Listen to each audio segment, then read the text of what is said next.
자, 사진 하나 같이 보겠습니다.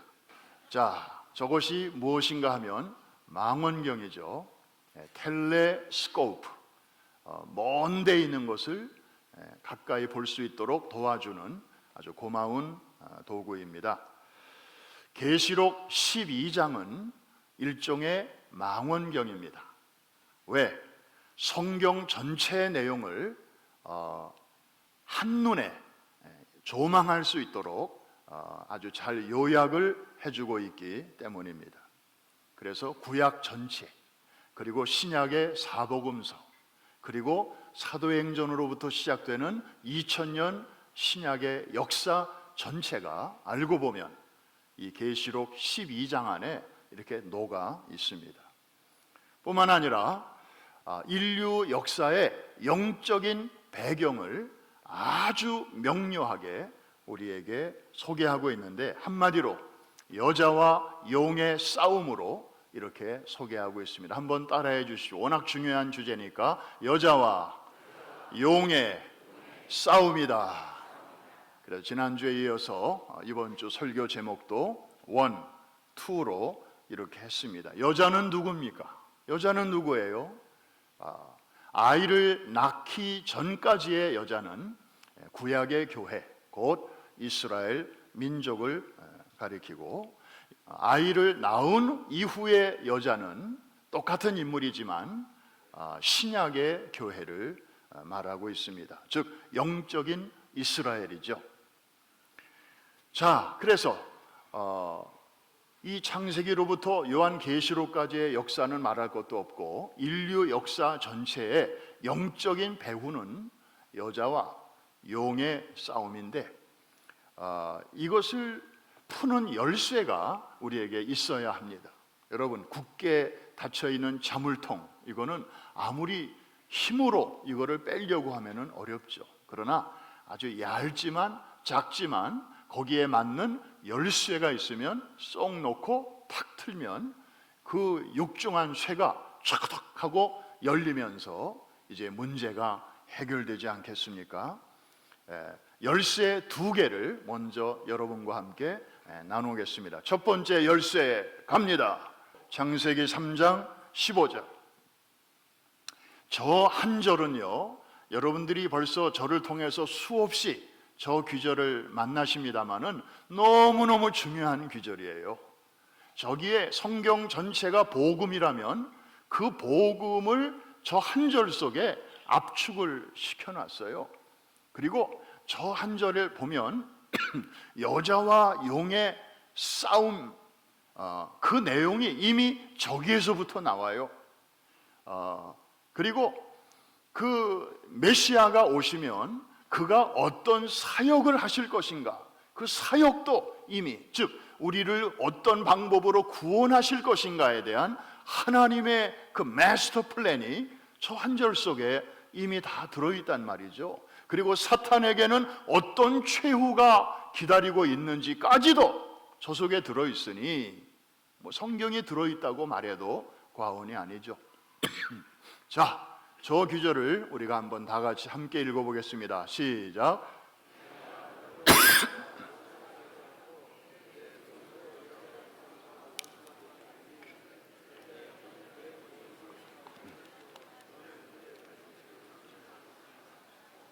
아멘. 아이, 곧 메시아가 와서 무슨 일을 할 것인가가 저기에 확실하게 드러나 있습니다. 그것도 처음으로. 자, 두 번째 열쇠 갑니다. 마태복음 1장 1절이죠. 신약성경을 딱 펴는 순간 제일 먼저 우리 눈에 다가오는 규절입니다. 저기에 보면 아이가 어떤 통로로 오시는가. 아까 창세기 3장 15절은 그 아이, 곧 메시아의 사역이 드러나 있다면, 이 한 규절은 그가 이 세상에 어떤 루트를 통해서, 어떤 통로를 통해서 오시는가 하는 것이 선명하게 드러나 있죠. 너무나 중요한 규절이니까 우리 같이 한번 함께 읽습니다. 시작.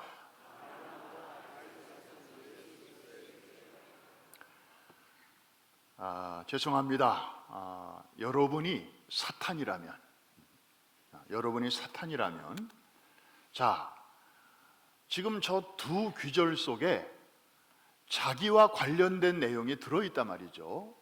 그리고 그 아이가 오면 자기에게 어떤 일을 할 것인지, 즉 어떤 데미지가 나에게 올 것인지를 우리도 아는데 사탄이 알까요? 모를까요? 당연히 알겠죠. 우리보다 수가 높으니까. 자, 그러면 그걸 뻔히 알면서 사단이 가만히 있겠습니까? 아마 밤을 새워서라도 그것을 막을 궁리를 아마 세우지 않겠습니까? 당연히 그랬을 거예요. 맞아요. 성경을 보니까 그게 확실해요. 그래서 사단은 이제 그 아이가 이 세상에 나오지 못하도록, 우리가 계시록 12장에 보면은 그 해산하려는 여인 앞에서 용이 화가 잔뜩 나가지고 정말 발톱을 이렇게 들고 그 해산을 막고 있는 그 모습을 우리가 지난 주일에 보지 않았습니까? 자, 어떻게 해서든지 이 아이의 탄생을 방해하기 위해서 수단과 방법을 가리지 않을 것입니다. 그 첫 번째 시도가 바로 아브라함의 가정을 공격하는 것이었습니다. 왜? 마태복음 1장 1절 때문입니다. 다시 한번 제가 읽습니다. 아브라함과 다윗의 자손 예수 그리스도의 족보, 예수 그리스도의 세계라. 아브라함의 혈통을 통해서 메시아가 오는구나. 그러면 아브라함의 가정을, 특별히 아브라함 부부의 몸을 건드리면 그 오시는 그 길이 진흙탕이 되겠구나, 이렇게 생각을 한 것이죠. 물론 여러분, 아브라함에게는 부인이 사라만 있었던 거 아니죠. 하갈도 있었고 또 여러 몇 명의 첩이 더 있었어요. 그래서 주일학교 찬송 중에 그런 게 있어요. 믿음의 조상 아브라함은 7명의 자녀가 있었는데요. 들으셨나요? 이 찬송을 아시는 분들은 보나마나 주일학교 출신들입니다. 그 한 배에서 나온 게 아니죠. 여러 배에서 나온 거예요. 그런데 사단은요, 사라를 제외한 다른 여자들은 공격하지 않습니다. 사라의 몸을 조준사격합니다. 기가 막힙니다. 어떻게? 바로의 왕, 이집트의 왕 바로를 영적으로 충동시킵니다. 그래서 사라의 아리따움을 보고 이제 동침을 시도하죠. 워낙 잘 알려진 이야기니까 자세한 이야기는 생략하겠습니다. 하마터면 사라의 몸이 더럽혀질 뻔했습니다. 그런데 그날 밤 하나님이 개입하셨어요. 하나님이 막으셨어요. Don't touch her. 내가 그 여자 몸에 손을 대면 너와 내 집안이 완전히 망하게 될 것이다. 깜짝 놀라서 손을 떼죠. 아브라함의 실수로 하마터면 메시아 오시는 길이 부정을 탈 뻔했습니다. 하나님이 막으신 것입니다. 이게 한 번으로 끝나면 그럴 수 있다 손치지만 얼마 후에 비슷한 일이 또 생깁니다. 이번에는 바로 왕이 아니라 그랄 왕 아비멜렉이라는 사람이 사단의 또 충동을 받아서 사라의 아리따움을 보고 또 동침을 시도합니다. 아브라함에게는 재물을 주면서. 근데 여러분 생각해 보세요. 그 당시 사라의 나이가 몇 살 정도 됐습니까? 아브라함이 75세가 넘었으니까 10살 아래인 사라도 65세가 넘었을 것입니다. 제 아무리 같은 나이라도 외국 여성이 조금 더 매력적으로 보일 수는 있다 하더라도 여러분, 요즘 시대도 아니고 그 옛날 구약 시대의 65세. 글쎄요, 사라가 얼마나 아름답게 보였는지는 모르지만 저희 어머니가 제가 19살 때 돌아가셨어요. 권사님이셨는데 56세로 돌아가셨어요. 관 속에 누워 계신 저희 어머니의 모습이 지금도 눈에 선한데 그 외모를 보면 요즘 우리 시니어 권사님들 중에 80 한 중반쯤 되어 보여요. 그때는 그랬어요. 요즘은 하도 이렇게 잘 가꾸셔가지고 뭐 도저히 나이를 알아볼 수 없을 정도가 됐지만, 그래서 요즘은 여러분들의 호적상의 나이에 0.7을 곱해야 실제로 몸의 나이가 나온대요. 그러니까 여기 80세 권사님이 앉아 계시다 그러면 실제로 그분의 몸의 나이는 7, 8이 56, 56세. 할렐루야. 그런데 사라의 시대는 정말 뭐 진시황이 뭐 불로초를 그렇게 먹었어도 뭐 50세? 뭐 그때 죽었대잖아요. 진시황 때만 해도 그런데 이 아브라함 시대는 오죽하겠습니까? 65세 할머니. 아니, 바로 왕이나 이 아비멜렉 왕이나 왕이잖아요. 그 주변에 얼마나 젊은 여인들이 많았겠으며, 또 유명한 영화배우나 탤런트, 자기가 말 한마디만 하면 그날로 바로 대령에 올 텐데 뭐가 아쉬워서 65세난, 죄송합니다, 뉴저지에도 이 표현을 썼으니까 여기서도 써야 공평하겠죠. 65세난 할망구를, 그거 뭐 외국 여자라고 하룻밤 자겠다고 그 남편한테 막 재물까지 줘가면서, 아니 너무 이상하잖아요. 이게 비상식적이잖아요. 뭔가가 있는 거죠. 한번 따라 하십시다. 뭔가가 있다. 이 영적인 배후의 작용이 지금 일하고 있는 것입니다. 그것 한 번도 아니고 두 번에 걸쳐서.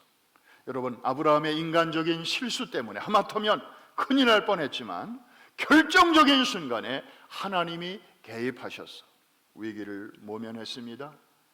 아, 그런 일이 있었네. 아이고 재미있네. 창세기는 읽을만해. 레위기와 달라. 우리가 그런 차원으로만 볼 게 아니에요. 메시아 오시는 길이 하마터면 더럽혀질 뻔했는데 하나님께서 그것을 보존하셨다. 계시록 12장을 망원경으로 쓰고 우리가 이 사건을 보면 이해가 됩니다. 이해가 될 것 같은 분들만 아멘 하십시다. 아직 이해가 안 되실 수도 있어요. 최근에 우리 뉴스를 들어보면 정말 이 가정의 터전이 흔들리는 그런 일들이 참 많습니다. 동성결혼 합법화, 미국에서 2007년인가요? 그때 있었죠. 그 다음에 차별금지법. 지금 한국에서는 이 차별금지법, 사실 언뜻 들으면 굉장히 좋은 법처럼 들려요. 왜? 차별을 금지한다니까. 우리 모두 차별은 다 싫어하잖아요. 그런데 사실은 그 발톱을 감추고 있는 거죠. 내용인즉슨 성소수자 차별금지법이거든요. 그러니까 소수의 보호를 위해서 다수가 좀 희생해달라, 이런 법이에요. 6월 달을 맞이하면서 지금 미국은 물론이고 한국도 전 세계적으로 무지개 물결입니다. 무지개도 온전한 7가지 색깔이 아니고 한 색깔이 빠진 6가지의 아주 이상한 무지개입니다. LGBT, 그 내용은 설명하지 않겠습니다. 그리고 이런 운동을 하는 사람들을 가리켜서 총체적으로 퀴어라고 말합니다. 사전에 보면 이상한, 수상한, 별로 좋은 뜻은 아닌데 이 서클에 있는 사람들이 묘하게도 그 단어를 쓰는 거예요. 자기들에게 아주 보란듯이 자기들이 퀴어라고 그렇게 말을 합니다. 그래서 다 합쳐서 LGBTQ라고 하는데, 다 알고 보면 이 가정의 기초가 정말 이렇게 흔들리는 것과 무관하지 않습니다. 더군다나 한국은 지금 아주 초저출산국이라는 오명을 안고 있습니다. 2명이 결혼해서 2명을 낳아야 브레이크 이븐이 되는데 1명을 낳으면 인구가 절반으로 준다는 얘기거든요. 그런데 대한민국은 언제부터인가 1명도 안 낳는 거예요. 그러니까 인구가 팍팍 줄어가고 있습니다. 다 가정의 위기와 맞닿아 있습니다. 지금 이런 일들이 그냥 사회적인 현상으로만 보면 안 돼요. 아브라함의 가정을 그 당시 공격했던 영적인 어떤 배후의 세력의 작용이 있다고 봐야 됩니다.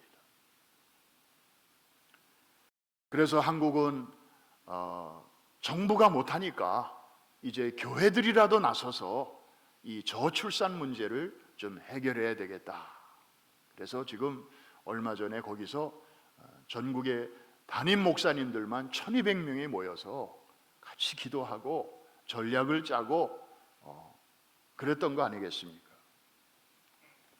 아브라함의 가정, 사단으로부터 이렇게 조준 사격을 2번씩이나 당했지만 하나님께서 막아주셨습니다. 할렐루야. 하나님이 하나님 되시기 위하여, 약속을 약속대로 지키시기 위하여 그렇게 하신 것이죠. 자, 그런데 실패했습니다.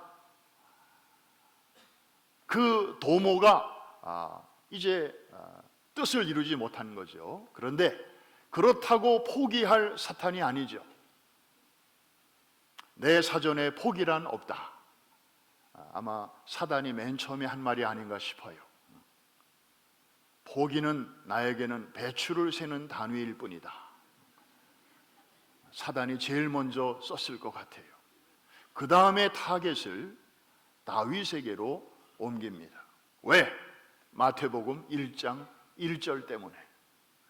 한 번 더 같이 한번 기억해 볼까요? 마태복음 1장 1절 시작. 아브라함과 다윗의 자손 예수 그리스도의 족보라.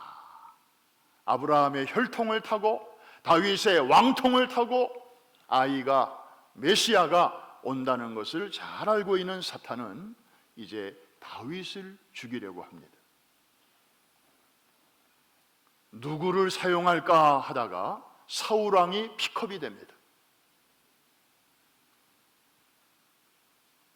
사무엘상 18장 19장을 보면 참 여러분들이 잘 아시는 사건들이 여기 소개되어 있습니다. 어느 날 블레셋과 전쟁이 붙었는데 사울 왕은 이길 수가 없었어요. 그런데 청년 다윗이 나가서 통쾌하게 이기고 돌아옵니다. 그때 백성들이 노래를 부르는데요. 사울 왕이 이긴 자는 천천히고 다윗이 이긴 자는 만만이라. 그러니 이런 노래를 들은 사울 왕의 마음이 어떨 것 같아요? 한편으로는 고맙죠. 나라를 위기에서 건져준 청년이 있으니까 고맙죠. 안 그래요? 고마운 마음이 있어요. 그러나 감정적으로는 너무 이제 상처를 받는 거죠. 백성들의 마음이 나에게서 저 청년에게로 향하고 있구나. 그런데 그 상한 감정을 타고 악신이 들어오는 것입니다. 그래서 지금 전쟁을 마치고 왕궁에 초대받아서 이제 연회가 베풀어졌고, 그 다음에 거기 평안하게 무기를 들었던 다윗의 손에 이제는 악기가 들려져 있어요. 다윗이 노래를 거기서 연주하고 있는데 갑자기 사울 왕이 다윗을 향하여 단창을 던집니다. 죽이려고 했던 것이죠. 가까스로 피했습니다. 이게 한 번이 아니었어요. 얼마 후에 또 전쟁이 있었고 다윗이 나가서 또 승리하고 돌아왔어요. 왕궁에 또 초대됐어요. 사울왕이 그 음악을 듣고 있다가 갑자기 또 창을 들어서 다윗을 향하여 던집니다. 이렇게까지 말을 합니다. 내가 너를 벽에 박아 죽이리라. 아니 여러분, 그럴 이유가 있나요? 전혀 없어요. 나라를 구하고 온 젊은이입니다. 오히려 왕이 고마워야 해야 할 젊은이죠. 그리고 비무장입니다. 아무런 무기가 없어요. 평화롭게 아주 가까운 거리에서 연주하고 있는 그 다윗에게 창을 던질 이유가 아무것도 없는 거죠. 가까스로 그 자리를 피한 다윗은 이제 집으로 피신을 합니다. 자, 집에는 누가 있나요? 아내가 있습니다. 아내는 누구인가요? 사울왕의 딸입니다. 그런데 다행히 이 딸이 아빠 편에 서지 않고 남편 편에 섰어요. 아빠가 보낸 자객들이 자기 집을 향하여 오고 있다는 첩보를 입수하고 남편인 다윗을 창문을 통하여 피신을 시킵니다. 그리고 침대에다가 요즘 말로 말하면 인형 같은 거를 넣어가지고 남편이 거기에 자고 있는 것처럼 위장을 합니다. 잠시 후에 자객들이 들이닥치고 그 침대 위에다가 칼을 꽂습니다. 그리고 침상채 들고 사울왕 앞으로 가져가죠. 이불을 제껴보니 거기에 누워있는 것은 다윗의 시신이 아니고 호수아비였습니다. 아빠가 딸에게 설기등등하여 꾸중합니다. 어찌하여 이런 일을 하였느냐? 그때 하나님께서 그 딸에게 지혜를 주셨습니다. 아빠, 난들 다윗이 이렇게 안 하면 나를 죽이겠다고 내 목에 칼을 대는데 난들 위기를 모면합니다.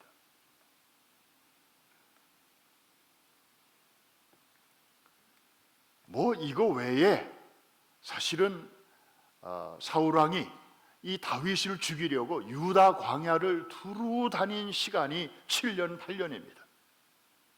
아니 블레셋과 지금 전투 중인데 왕이 전쟁할 생각은 안 하고 자기의 정적이라고 할 수 있는 다윗을 죽이려고 그렇게 다닌다고 하는 것이 과연 이게 상식적인 일입니까? 우리는 사무엘상을 읽으면서 재미있네, 아유 성경이 다 이런 내용만 있으면 아주 너무 신날 것 같아. 그러나 그 배후에 흐르고 있는 이 영적 전쟁의 실상을 우리는 놓쳐서는 안 될 것입니다.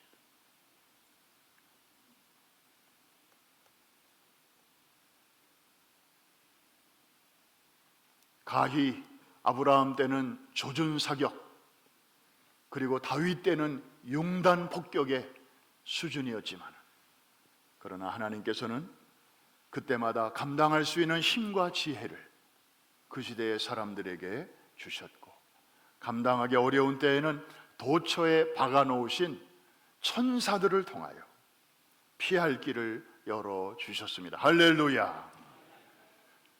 말씀을 마칩니다. 크리스마스가 올 때마다 우리는 이 기절들을 만납니다. 아브라함과 다윗의 자손 예수 그리스도의 세계라. 예수 그리스도의 나심은 이러하니라. 전 어려서부터 이런 규절을 보면 신난다, 크리스마스가 왔구나, 괜히 마음이 즐거워지고 참 좋았습니다. 그런데 어느 순간 메시아가 오신 거는 참 기뻐하고 감사할 일이지만 결과적으로 그분이 오시기까지의 그 과정, 구약의 역사 속을 관통하고 있는 그 여자와 용의 싸움, 계시록 12장이라는 망원경을 쓰고 크리스마스를 다시 보니까 정말 우리 마음속에서는 이유를 알 수 없는 눈물이 글썽글썽 크리스마스가 새로 보이게 됩니다. 과연 이 아이는 무엇 때문에 왔는가? 메시아는 누구를 만나려고 왔는가? 그리고 그가 이 땅에 오시는 과정은 얼마나 힘든 길을 뚫고 오셨는가?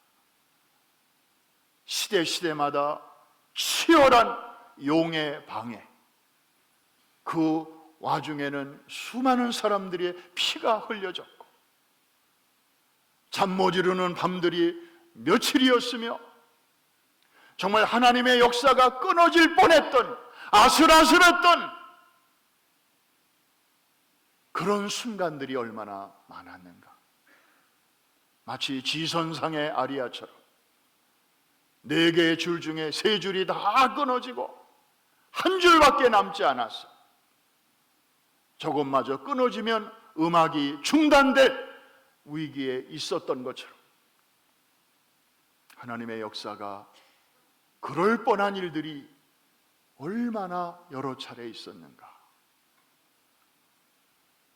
고난길 헤치고 오신 주님, 만백성을 구하러 그 찬송을 부를 때마다 우리의 마음은 정말 그 감사 또 감격하지 않을 수가 없습니다. 여러분, 약속대로 아이가 왔습니다. 메시아는 출생하셨습니다. 붉은 용의 시도는 실패로 끝났습니다. 결국 하나님의 뜻은 이루어졌습니다. 여러분, 메시아가 오신 목적은 자기 백성을 저희 죄악 가운데서 건지시기 위하여 오신 거 맞죠? 그런데 나하고는 무슨 상관이 있는가? 여기까지가 연결이 안 되면 그냥 교리가 되고 맙니다. 지식이 되고 맙니다. 저도 오랫동안 그랬습니다. 그런데 어느 날 정말 주님이 그 고난의 길을 뚫고 가시밭길을 지나 피비린내 나는 그 길을 저벅저벅 밟고 결국 내 앞에까지 오셨구나. 나를 만나러 오셨구나. 죄 덩어리를 하나님의 자녀 삼으시려고 구약을 지나 신약의 사복음서의 그 사명을 이루시고 이제 우리 앞에까지 오신 것이로구나.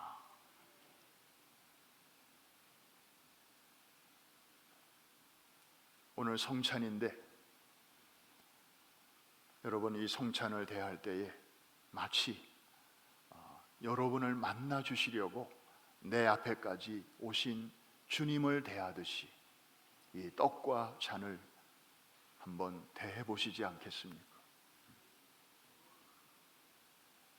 상징이지만 나 위하여 흘리신 그분의 피, 또 나 위하여 깨트리신 주님의 그 몸을 생각하면서 오늘 이 성찬을 받으실 때 여러분의 심령 속에 놀라운 하나님의 은혜가 새로워질 줄로 믿습니다. 이제 요 내용 하나만 하고 마치겠습니다. 하나님을 숫자로 표현하면 7입니다. 7. 그래서 요한계시록에는 7이 들어가는 그런 내용들이 많이 나오는데 하나같이 하나님과 관계된 거예요. 근데 마귀를 숫자로 표현하면 6입니다. 6.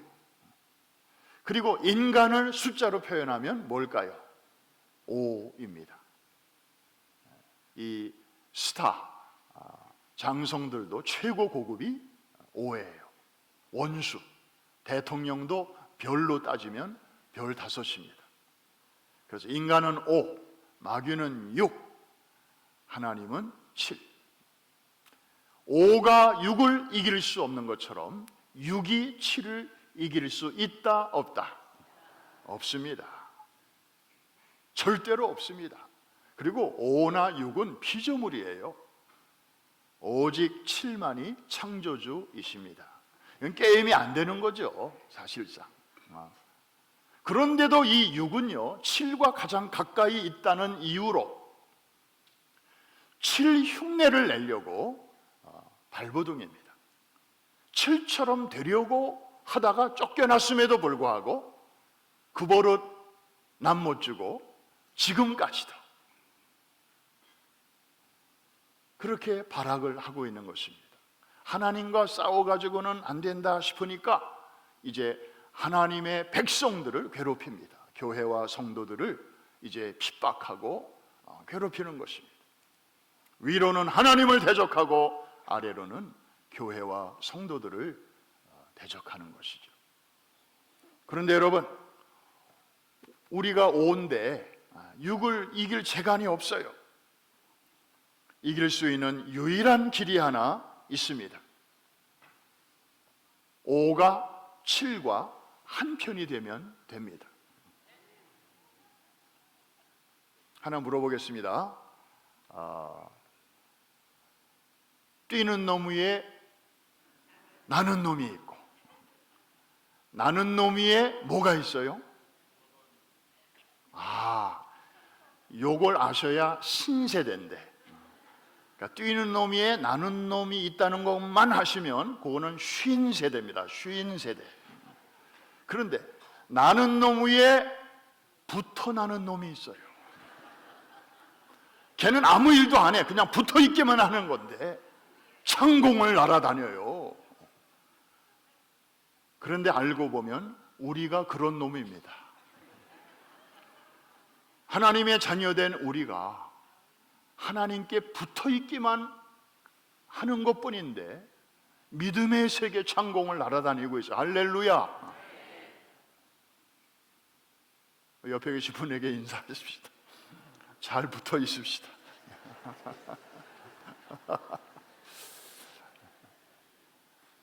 이 붙어 있는 게 은혜예요.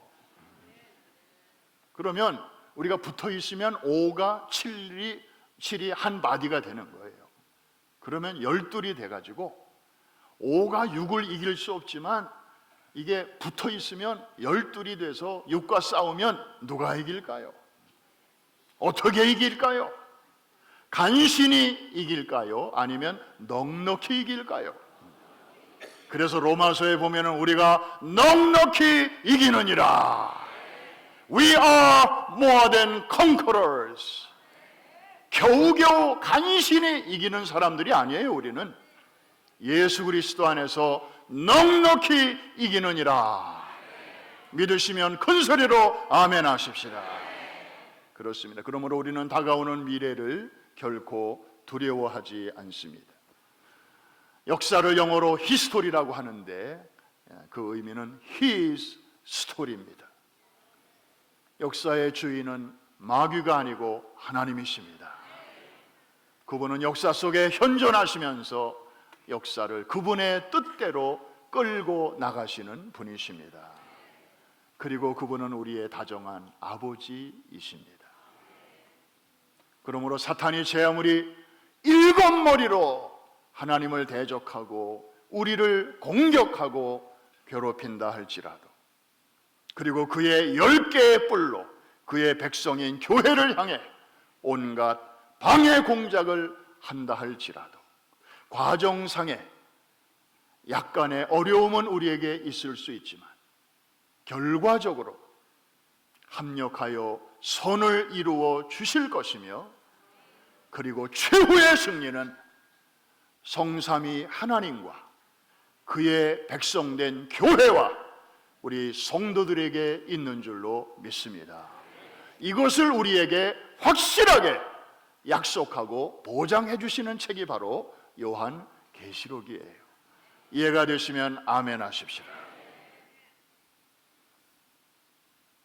그래서 우리는 요한계시록을 감사한 마음으로 우리가 계속 배우고 읽고 듣고 그리고 그 가운데 기록된 것을 지켜나갈 때 이것이 말세에 우리에게 주시는 귀한 진정한 축복이 되는 줄로 믿습니다.